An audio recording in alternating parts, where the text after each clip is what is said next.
to talk to you today briefly about sin, and that may make us uncomfortable because, let's be honest, sometimes it's easier just to ignore it or pretend to be ignorant. But we all know that we make mistakes. We're not perfect. We all do things that are wrong. We do things that hurt our relationship with God. But we also know that there are varying degrees of sin. So we have mortal sin and we have venial sin. Imagine this balloon represents our relationship with God, union with God. We are blessed with His sanctifying grace. But we have venial sins. These are things that are not as serious. They don't usually break the major components of the 10 Commandments, but we do a lot of them on a daily basis. Being rude or impatient or gossiping about other people or arguing, fighting with our brothers and sisters, arguing with our parents. They don't cut us off from God's sanctifying grace, but they do hurt our relationship with Him. Then there are mortal sins. These are pretty serious sins. Sins that if we commit them, they are a total break and cut off our relationship with God. And there's obvious ones like murder or having false gods, placing other things higher priority than God Himself, sex outside of marriage, pornography. These things turn us away from God.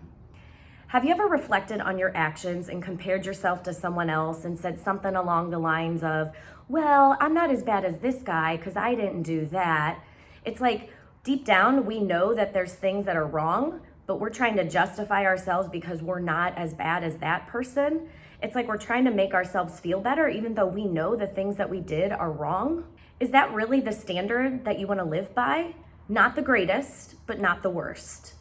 Imagine if you lived by that standard in any other aspect of your life. Like, is that really something that you want to resort to in your spiritual life?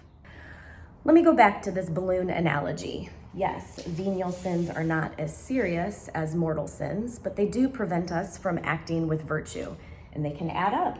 Every time we commit a venial sin, we are hurting our relationship with God. We're less likely to live a life with charity and virtue. It does hurt our relationship. We may grow farther from God, and they add up. We may become more disposed to sin more often, and before you know it, we may even commit some of those mortal sins. But here's the good news. There's a chance for a fresh start. Jesus gave us a solution before He went back up into heaven. Confession, the Sacrament of Reconciliation, to reconcile, to reconnect, to fix that relationship with God.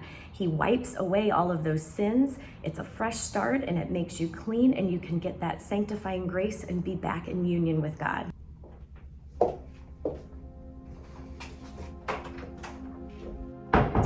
If you regret your sins, and I hope that you do, I know that I do, take advantage of the Sacrament of Reconciliation next week in your theology classes.